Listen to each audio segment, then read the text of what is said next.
Koca dünya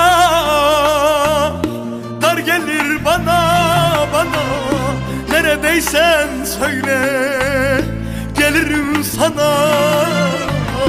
Ne olursun küsme bana, gelip sarılayım sana. Koca dünya dar gelir bana neredeysen söyle, gelirim sana.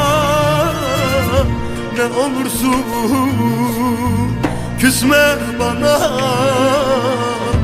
gelip sarılayım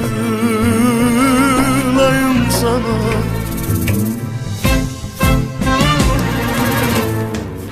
Ara artık yapamıyorum, ara artık ben ölüyorum. Ara artık çıldırıyorum, ara artık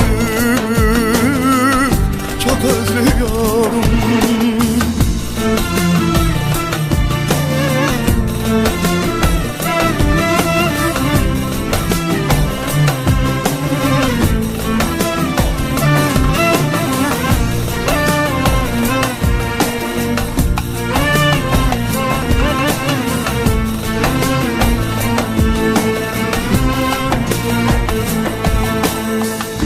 Yüreğim burulmuş, ağlar gözlerim, beynimi kavurur ateş sözlerim.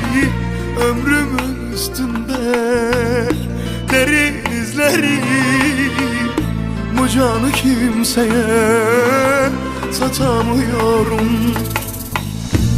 Yüreğim burulmuş, ağlar gözlerim, beynimi kavurur ateş sözlerim. Ömrümün üstünde derin izlerim, bu canı kimseye satamıyorum. Ara artık yapamıyorum, ara artık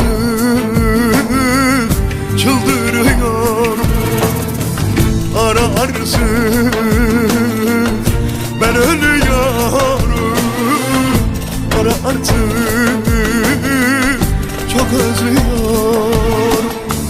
Ara artık yapamıyorum, ara artık çıldırıyorum. Ara artık ben ölüyorum, ara artık çok özlüyorum.